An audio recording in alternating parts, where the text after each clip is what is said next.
This is Where We Live on Connecticut Public Radio. I'm Lucy Nalpathanchel, broadcasting remotely. Colonial history is required learning, but often that history in our country focuses on the early settlers and the founding fathers. How many of us remember the perspective of an enslaved person included in our school lessons? Today, Where We Live, we talk with historian and author Elizabeth Norman. She's written a book for students called Venture Smith's Colonial Connecticut. Smith documented his life in an autobiography. It's one of the earliest known books by a formerly enslaved person.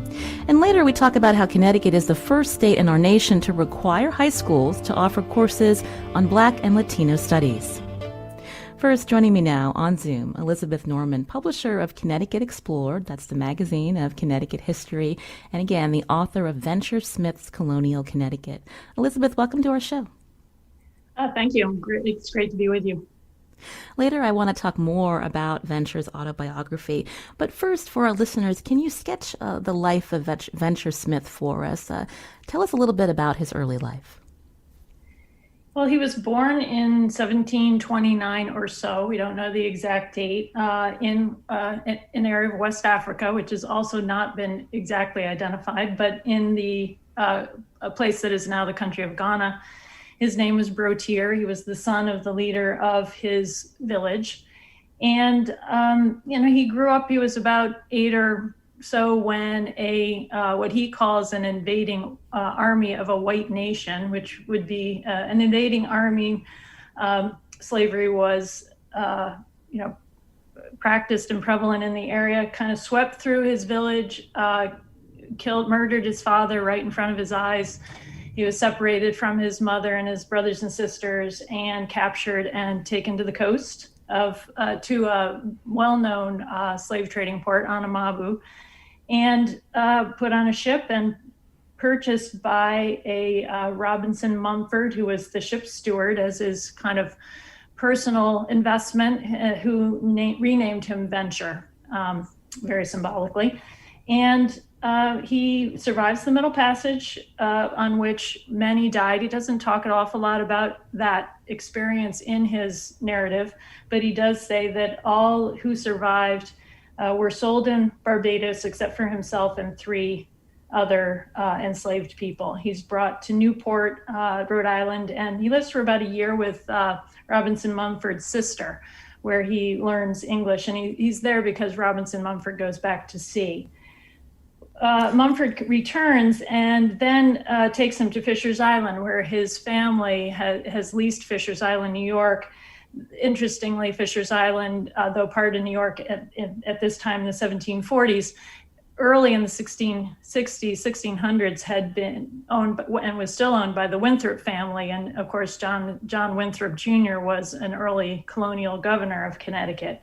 So Connecticut connection there. It's a large farm. When George Mumford dies, Captain George Mumford, Robinson's father, dies, he has as many as 25 enslaved people. So this isn't a small scale operation by any means. So Venture grows up. When he's a young man, he marries a fellow enslaved person, Meg, there in 1754. There are examples of his resistance throughout. And interestingly, shortly after he marries Meg, he runs away with, also very interestingly, an indentured Irishman and 2 other enslaved men. But he decides, they get to basically off Montauk, Long Island. He has to sort of turn in the Irishman and return.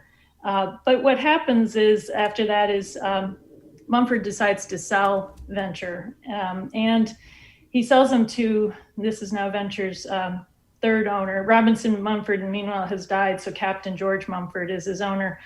He sells him to Thomas Stanton II of Stonington. And Venture's separated from his wife, Meg, and his newborn daughter, Hannah. She's literally a month old. So Elizabeth, so he would go on to have 3 people that owned him at one point or another. Before we talk more about his adult life, what was it like at that first place in Rhode Island under Mumford, this place that once had 25 enslaved people? Did he endure a lot of torture, for lack of a better term? Well, he talks about his childhood there, and he is, at first when he's very young, he's kind of kept in the home, and he's having to stay up long nights. He's put to work. Like he talks about crushing up corn for poultry, for feed for the poultry. He has to do carting of wool. There's a lot of sheep. There's sheep farming on the farm there. What's interesting when for kids to be reading this, there's lots of clues there about what kinds of activities are happening on this farm. There's a peach orchard. He gets into some trouble at one point, and the owner says to somebody, go out to the peach orchard and cut me some whips, some pieces of orchard, sort of peach tree to use as a whips. There's dairy, there's wheat. So he talks about spending very long hours, and if he doesn't do what he's told, he's punished.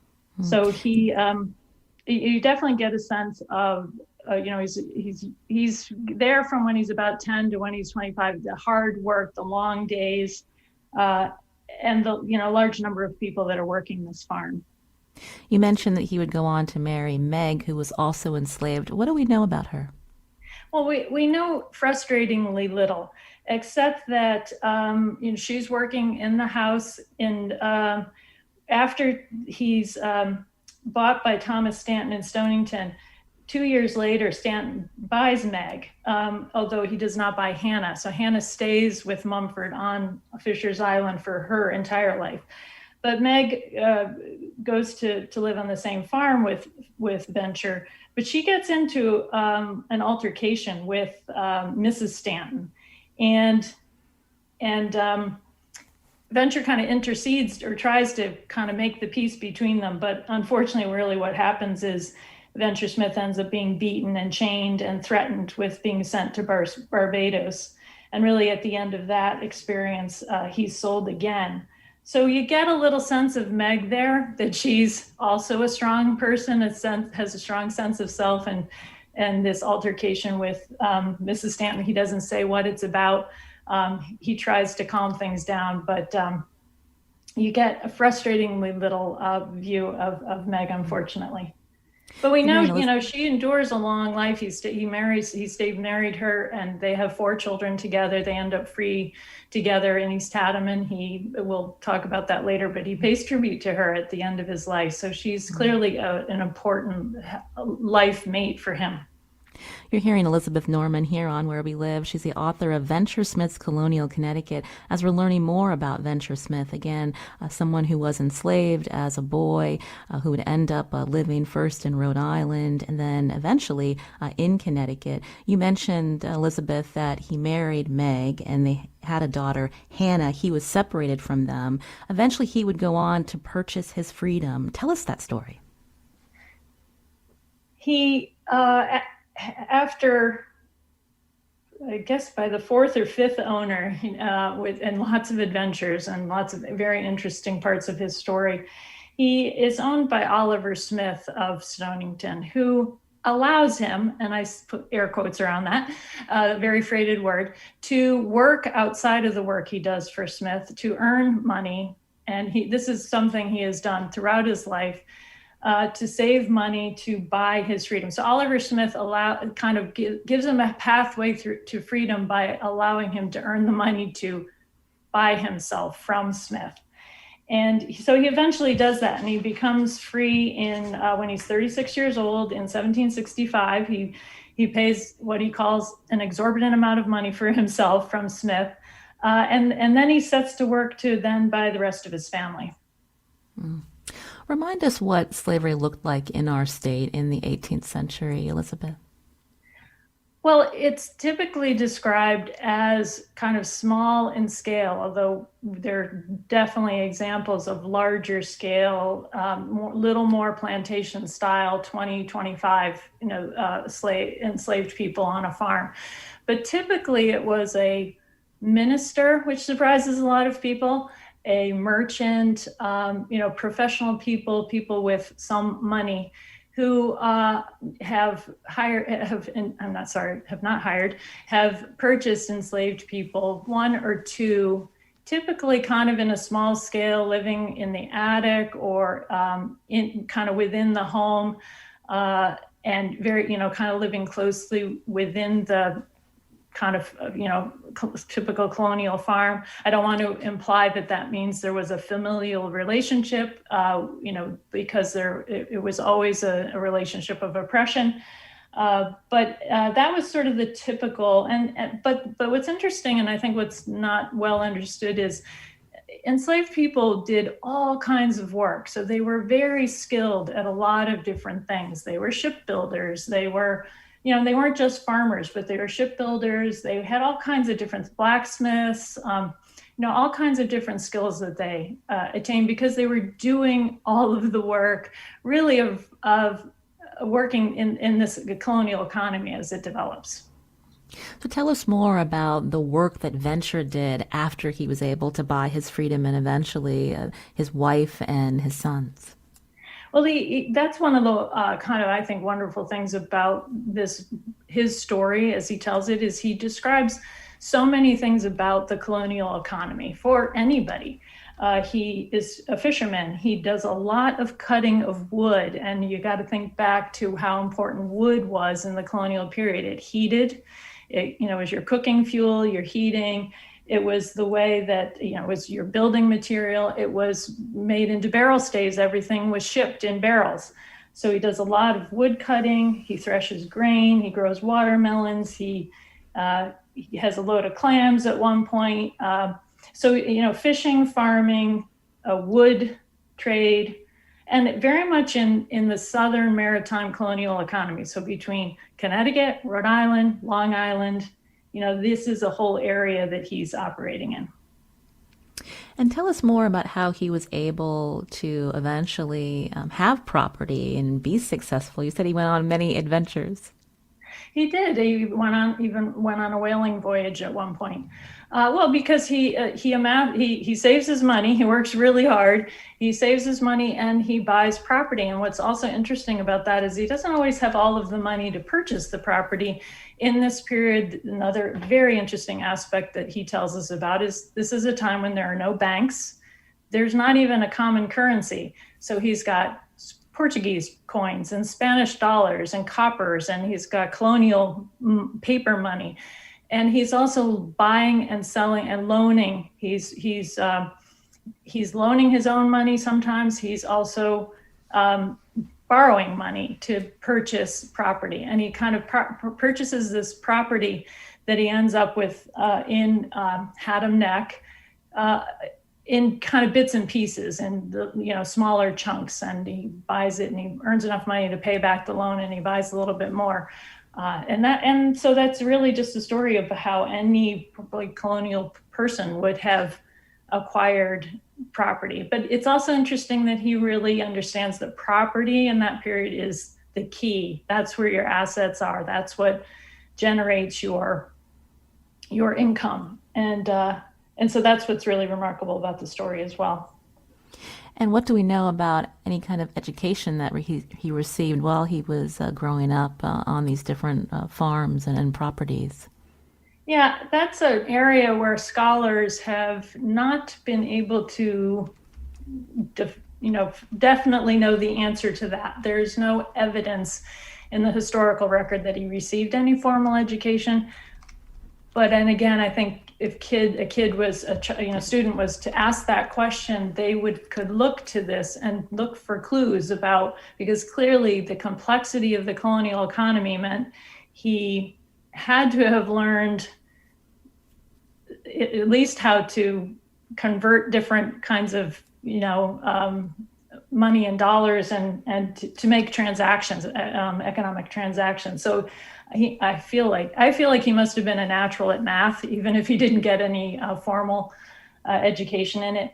He never signs his name and always marks an X. So it's hard to know how literate he is. But again, when you take the sum total of his success and the kind of work he does and the complexity of his economic dealings, he clearly was a very intelligent and entrepreneurial person. Mm-hmm. Elizabeth, I'm curious, what was the reaction to his success from white residents at the time when you contrast how blacks were treated in the South? The evidence that he presents in his narrative indicate that he, in Haddam and East Haddam, in the community where he ended up as a free man, that he had a lot of very trusting business relationships where he could trust his white business partner and they trusted him.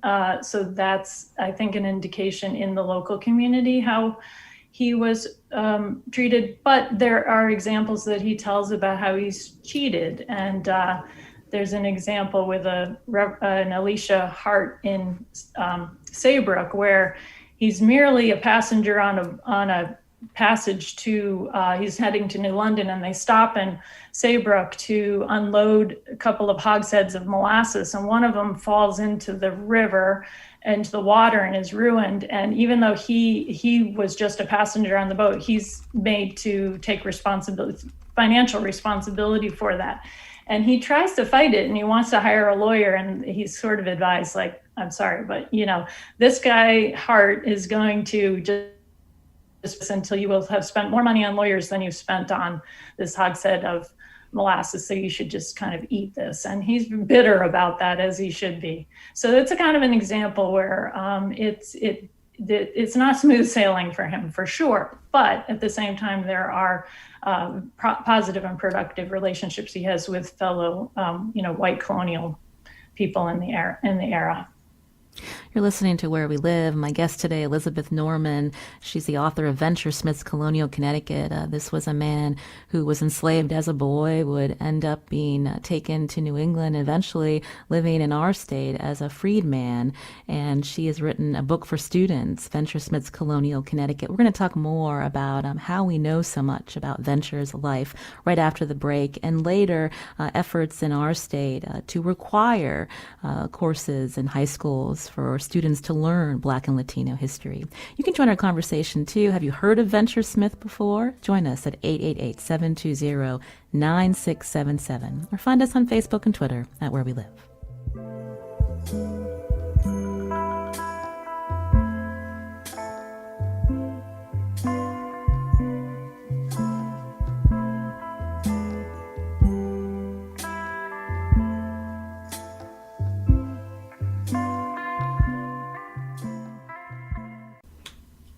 This is Where We Live on Connecticut Public Radio. I'm Lucy Nalpathanchel, broadcasting remotely. My guest today is Elizabeth Norman, author of the book Venture Smith's Colonial Connecticut. He was once enslaved, but he bought his freedom and would go on to own land in the Haddam, Connecticut area in 1775. Elizabeth, how do we know so much about Venture's history? I mentioned at the top that he actually had an autobiography. Yes, and I want to kind of make a slight correction, which is that if you on the book cover, the first author who's listed is Venture Smith himself. So I want to be clear that the first two parts, half of the book, is Venture Smith's own narrative as published in 1798. I have revised it slightly for grade level reading, but I have not novelized it. I have not added anything. I have really tried to stay very close so that this is truly his voice. And then the part that I wrote, our chapter, the second part's the third part of the book, it backs up to tell students about the founding of Connecticut, including the Native American part of the story. One of the important things to me is that this represents colonial Connecticut's founding really as three groups of people. Of course, the Europeans, the British, and the Dutch, but the Native Americans who have been here for 10,000 years, and then the Africans and African Americans, both enslaved and free. I also want to emphasize that. So Venture Smith's story is published by the New London Bee in 1798. And it's the earliest of the, I'll call them freedom narratives from Connecticut people. And I believe it really is published at that time because that is a time of great change. We're a new state of Connecticut. Slavery is kind of on the wane, but is still legal in Connecticut until 1848. But there's really a spirit of freedom that comes out of the American Revolution. but there's just a lot of change happening in Connecticut. And I think it was published at that time when people are getting nervous, I want to say, about the increasing number of free Black people in Connecticut. Suddenly the social control of slavery is not there and they're worried. And this is very much a story, I think, that is meant to be reassuring that free Black people are going to be doing what free Black people are always going to do, or Black people, period, is, just living their lives, having their families, pursuing their dreams within the challenges and confines of a place that is not completely hospitable. And that's really why we end up with the story. And it's really been known about forever. Since then, I don't think it's ever really fallen out of historians' knowledge. But to me, it represented a real opportunity to foreground the African American voice and part of this story, to understand colonial Connecticut in a completely new way, a place that really starts with at least three important groups of people, very different trajectories, very intertwined, all contributing to what has made Connecticut what it is today. So, Elizabeth, tell me more about when his narrative was published. Who did he dictate his story to? Well, again, we don't know exactly. It was not revealed or written down. There's been some, we know who published it, but we don't know who wrote it down for him. And we also don't know if they were, to what extent they might have inserted their own opinions. I think that's maybe why it's either it tells us what Venture wanted us to know about his life, or maybe in fact what the person who wrote it down wanted us to know about his life. But again, I think it's a kind of a political statement. It's unusual from some other narratives in that it doesn't have a strong religious. It isn't here as kind of a religious tract, which makes it, I think, remarkable as well. You've written this book. Again, you have the words of Venture Smith included as well, and Venture Smith's Colonial Connecticut, with the extra context that you mentioned that you've written. You've written it for students. Why do you think it's important for them to hear this perspective in their school? Again, I think because, well, first of all, let me back up to say that the social studies frameworks that the State Board of Education, the State Department of Education in Connecticut has issued in 2015 calls in fifth grade for students to study Native American stories, English settlement through the Revolutionary War. So this same time period where Venture is here. But it asks further. He said, asks a few questions. How do Americans define freedom and equality, and how have American conceptions of freedom and equality changed over the course of U.S. history for various members of various racial, ethnic, religious, and gender minority groups? Is America a land of political, economic, and social opportunity? What was the significance of Connecticut's contribution to the American story? Is the United States a just society, and how has the concept of justice evolved over time? And this, Venture Smith tells us he provides such a wonderful opportunity for students to explore those very complex questions. So it just seemed to me like a great opportunity to really look at Connecticut history and our state's founding and our nation's founding from a really different perspective than kids are usually finding. So tell us more about Venture Smith. What happened to him? So he lives out his life in Haddam Neck, eventually amassing 134 acres, which is by any measure of a colonial person is successful. He's growing rye and wheat and corn. He's got an orchard. He has livestock. He's got a fishing business. He's continuing to do wood cutting. There's a wonderful booklet. It was a archaeological site, and so a lot of evidence about what his life there was like is the result of archaeological exploration, and that publication is available online. But at the end of his life, at the end of the narrative, he says, "I am now 69 years old. Though once straight and tall, measuring without shoes 6 feet 1 inch and a half, and every way well proportioned, I am now bowed down with age and hardship." But amidst all my griefs and pains, I have many consolations. Meg, the wife of my youth, whom I married for love and bought with my money, is still alive. My freedom is a privilege which nothing else can equal. I am now possessed of more than 100 acres of land and 3 habitable dwelling houses. It gives me joy to think I have and that I deserve so good a character, especially for truth and integrity. And I think that passage is just so wonderful because he tells us what's important to him. And what's important to him is his family, his wife. It's important his economic success, and it's important that his character is so well recognized. And we see that too in the gravestones that are in the churchyard in East Haddam at the Congregational Church. And so, again, there's many opportunities for kids to, I think the important thing and what kids have said too is you can learn about colonial history here. You really understand a man, you understand his humanity, you understand his strong sense of self, you feel his quest for freedom. He tells us what that means to him. You see throughout his life agency and resistance. He's in some ways he ends up being typical of a colonial man, and yet he is so not typical. So there's a complexity there that I think really is a rich opportunity for education. Now remind us, he died in 1805, so long before Connecticut actually abolished slavery, Elizabeth. Yes.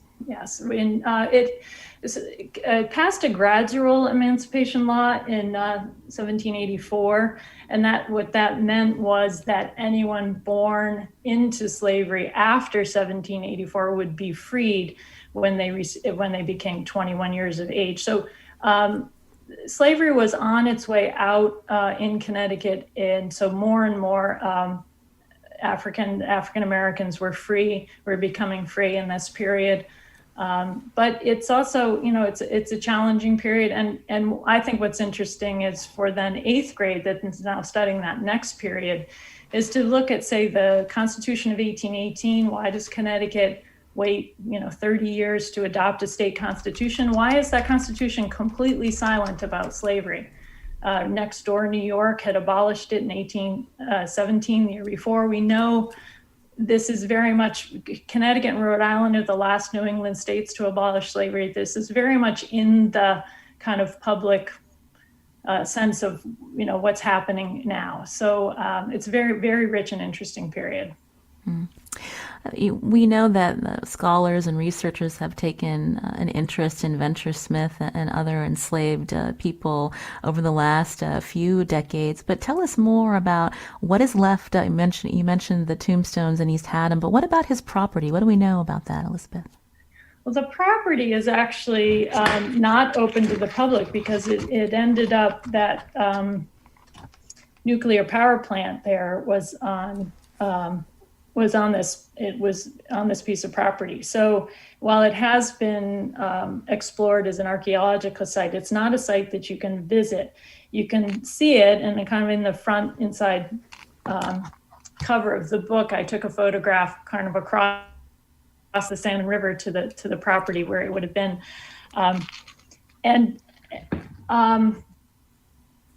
There's also at the East Haddam Historical Society, they have a chest that has come down through the family. Also, I think one of the most wonderful legacies is every year East Haddam hosts a Venture Smith Day, and his descendants come and join that celebration every year of Venture Smith's life. And the book, I have a little photograph of some of the descendants one of the years, because I think for kids, again, this is a wonderful reminder that, there are still living descendants that have carried on Venture Smith's life and legacy. You can see part of Elizabeth Norman's book again on our website, wnpr.org/wherewelive. Tell us about the picture on the cover. Yes, because there are no photographs, of course, from the colonial period. Photography wouldn't be invented for another 100 years or so. I commissioned an artist, Michael Borders, to create the cover illustration, and there's 4 illustrations on the inside cover. He lives in Bloomfield and is a bit of an historian himself, and so he was wonderful to work with. He used his grandson as one of the models for one of the boys in the picture. And so it was important to me to try, it's a beautifully illustrated book. We're on radio, so you can't see, but it has charts and graphs and historic maps, but also these 5 illustrations that Michael Borders did. And I'm very grateful for his thoughtfulness and sensitivity in creating those illustrations. They're beautiful. This is a great resource for students in our state and also adults, Elizabeth. I'm curious what students have shared with you as they've learned Venture Smith's story. And we piloted the book in a 5th grade in Middletown and in the 7th grade in East Haddam. And we have a number of those quotes from students on the venturesmithscolonialct.org, our website. And what they tell us, I'll read one from a 5th grader. This book is good because it tells us what life was like back in our own state of Connecticut. Venture Smith was a very hardworking man. I liked learning about his family. Colonial times were very tough, which of course completely encapsulates a lot of the message of Venture's life. And a 7th grader said, part of learning about people, at least for me, is being able to put myself in their shoes and understand why they did what they did and how difficult it was for them to do it. I wanted to learn more. And I think the gratifying thing to me was that, so what we did was we had set it up where they had to write me a letter after they had done this, used the resource, and they had to tell me what they liked about it and what could be improved, what I could do better with it. And this was before we went to press with it. So we actually did take into account a number of their suggestions for improvement. But they really did find the story as compelling as I did. And you really got a sense that they connected with who Venture Smith was as a person, and that they had that experience where history isn't just this facts and figures and timelines and laws and this, that, that it was lived by real people, and they had real struggles and they had real triumphs. And that's all that I had hoped that it would accomplish. I also think it's interesting with this book when we think about how we've all learned history, and important not to only see it from the Eurocentric lens, Elizabeth. Yes, absolutely. Because African Americans have been in Connecticut from the beginning of the colony, and they have, there's also, importantly, slavery is not the only part of that story. There's Ruth and Philip Moore in Hartford in the 1600s were free landowning African American family. And so I also try to emphasize the freedom part of the story as well. Well, we're going to be learning more about efforts in Connecticut to expand the type of history that high school students are learning coming up right after the break. But Tom is calling in from Manchester. Tom, we just have under a minute. Go ahead with your comment or question. Yes, good morning. I'm just commenting. I'm of African American background. I'm glad that your book came out because it was a previous one in 2012 by 2 white college professors from Eastern Connecticut State University, but I guess it went out of print. I remember buying that. But The Bone and Sinew of the Land and New England Bound by Wendy Warren and The Bone and the Sinew of the Land by Annalisa Cox, both white female historians, talk about what you had talked about free blacks, the bone and sinew of the land in the West that were discriminated against in Indiana and 5 other states. That came out 2 years ago. And the other one, Wendy Warren, talked about Connecticut being involved in the slave trade along with Rhode Island and some others. That came out in 2016. New England Bound, but I'm glad for Venture Smith and others that achieved against the odds. And also James Moore was another black man that spoke out against injustice in Connecticut in the late 1790s, and we had Richard Pennington and others, and I guess the black 29th and 30th regiments that fought in the Civil War. So we have achieved against the odds, and with the Fugitive Slave Act, I think that's another bad part of our history that should never have been proved by the Supreme Court. When I saw the movie Harriet a few years ago, about a year and a half ago, but we've achieved throughout the odds, and we've defended this country and contributed. So I think we need to just, have a good balance there, that we're here to stay, and fight, discrimination. We've made our mark in different ways, and I'll end on this. The 95th anniversary of Black History Month coming up next month, from Carter G. Woodson. He passed away many years ago, but he started that in 1926. So Thank you, Tom. Thank you for calling in today here on Where We Live. I've been speaking with Elizabeth Norman. She is the co-author of Venture Smith's Colonial Connecticut, and she's publisher of Connecticut Explored. Coming up after the break, Connecticut has a law to broaden the history taught in high schools. Now, what kind of Black and Latino history did you learn about growing up? You can join us too. Find us on Facebook and Twitter at Where We Live.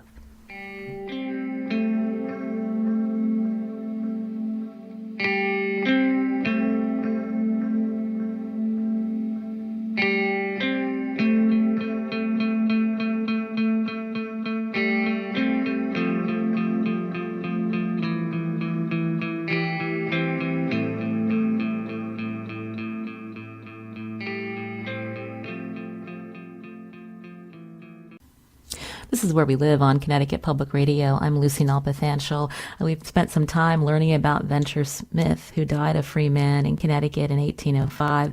Historian and author Elizabeth Norman was telling us about her book for students about Venture Smith's life in Connecticut. Also, the book includes his own narrative and his own words. Now, students in our state may learn about him because of work by Norman, but how are other students learning about Black and Latino history today? Joining us on Zoom is Dr. Benjamin Foster. He's an adjunct faculty member at Central Connecticut State University, and where he teaches African American studies and religion. Dr. Foster, welcome to the show. Thank you so very much for having me. I understand just this past December, Connecticut became the first state in the nation to require all high schools to offer courses on African American, Black, Puerto Rican, and Latino studies. You were part of that journey to get this requirement in place. Tell us what prompted you to get involved. Well, first of all, let me tell you how pleased I am to be on the program with Elizabeth. She has done such groundbreaking work, and I just want to salute her. We became involved in the project in 2018. I broached Dr. James Thompson, who's the superintendent of schools in Bloomfield, with my idea that we ought to try and get African American history on the legislative docket.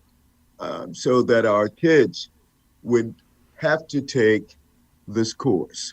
And so we began to organize, and we got people such as Dr. Walton Brown Foster, who's a professor at Central Connecticut State University, Dr. Stacy Close, and others, historians from around the state, to meet with us in October of 2018. We knew that 2019 represented the 400th year of African American tenure in these United States. And so we wanted to have it coincide with the 400-year celebration and commemoration that would be occurring all around the nation. And we were able to do that. We convened in January of 2019 at the Legislative Office Building. We had gotten Representative Bobby Gibson to really take this bull by the horn and move it through the legislative process, along with Senator Douglas McCorry. The legislation was approved, and we began to work with the State Education Resource Center, known as CERC, to develop the curriculum content for African American studies. Along the way, I was able to contact some of my Latino and Puerto Rican friends, and we got them to also become involved with the effort to write the curriculum content for Latino and Puerto Rican studies. Dr. Foster, I understand that the Connecticut State Board of Education has approved the curriculum for this course. That was the final step needed to implement the requirement. So can you give us an idea of what students will be learning if they elect to take the course in high school? Yes, I'm glad you mentioned that it is an elective. We weren't able to get it mandated, but students will be able to, as it pertains to the African American component, it will be in two semesters. The first semester, the students will be taught African American studies. The second semester, they will be taught the Latino Puerto Rican component.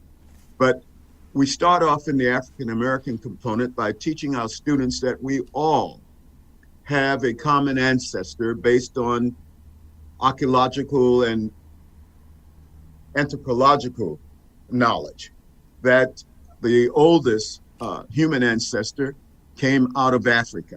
And we do that so that our students will feel some commonality. We talk about some of the African empires and the Egyptian civilization. We talk about the Moors in Spain. We let them know that there were internecine warfare in Africa, which led to enslavement. So we want the kids to know that it was not all caused by European merchants and slave traders, that Africans did have some role in the enslavement of their brethren. But we are quick to let the students know in the curriculum that Africans were not a monolithic people. And that's a part of the false narrative. So we are trying to eradicate the false narratives as it pertains to African American people. It's not victimization.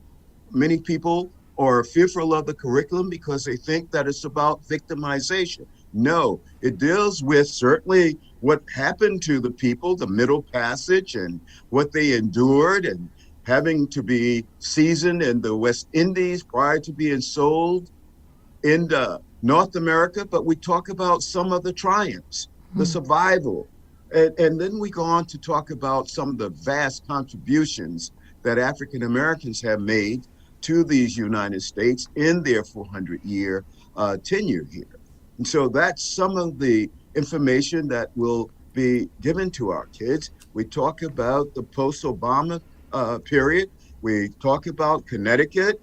We go into a little more detail about the great people that came out of Connecticut who made an indelible mark on African American history, both black and white. We talk about Harriet Beecher Stowe, John Brown.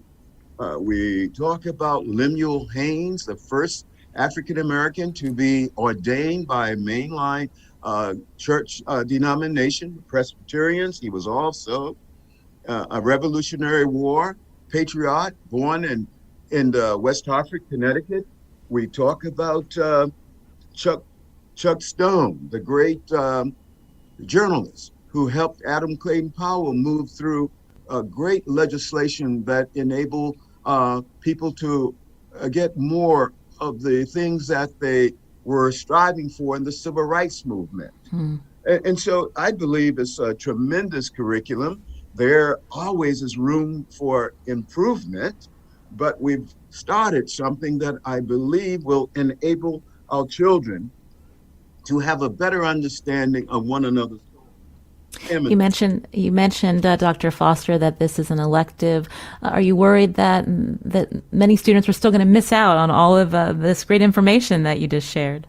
Well, certainly I am, but we've made it very clear to the State Board of Education that we will need intensive professional development for teachers, and that there needs to be ongoing outreach to superintendents and instructional leaders of schools, principals. Having been a principal myself, I know what it entails.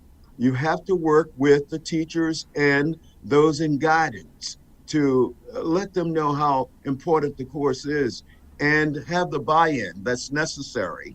In 2006, as the district coordinator for social studies in a school district, I developed curriculums and in the same topics that we're discussing today. And we saw that it required the counselors being involved, really seeing the value of the courses. And that will have to be done. And it will take, as I said before, the buy-in from superintendents, from principals, counselors, and of course, parents will have to understand what the curriculum is all about. I understand that high schools will begin offering this in the fall of 2022. Before we run out of time, I wanted to ask Elizabeth Norman your thoughts on these courses that will be offered along the lines of it's so important to make this history accessible to all. Well, I can't agree more, and I know I'm 100% with Dr. Foster, who would like to see this history taught in all grades, and that's part of why we have included African American history in our third grade book, and again, Venture Smith, because it's for fifth grade, around the fifth grade curriculum, it happens to focus on the colonial period, but we have quite a lot of resources around Connecticut's African American history up through the 20th century on the Connecticut Explored website. We've covered that often in the magazine because it's great American history. And so, yeah, I'm with Dr. Foster, who I know would love to see this really mandated for all grades. And I know he's working. I think that's, I don't want to speak for him. I think that's his next objective. Dr. Foster, we just have 2 minutes left, and so final thoughts as we think about again this course being offered in high schools soon, another year or so. That's correct. Let me just say that I believe that when our children begin to see themselves and their significant group in a more positive light, especially those young people who are marginalized, it will enable them to be inspired to fulfill their aims and aspirations. I first wanted to do this while serving as a principal of a predominantly Black high school, and we were trying to get our kids to really do better in math and science. And I would often hear the kids saying that the information that our teachers were trying to get them to really absorb was for whites. And so I began the effort then to let them know about the Black scientists and others who have made contributions to America. It's just not in our textbooks. Thank you so much for telling us about your work, and we can't wait to follow up and see how this curriculum rolls out in just another year. Dr. Benjamin Foster and also Elizabeth Norman, publisher of Connecticut Explored. Today's show produced by Tess Terrible. I'm Lucy Nalpathanchel.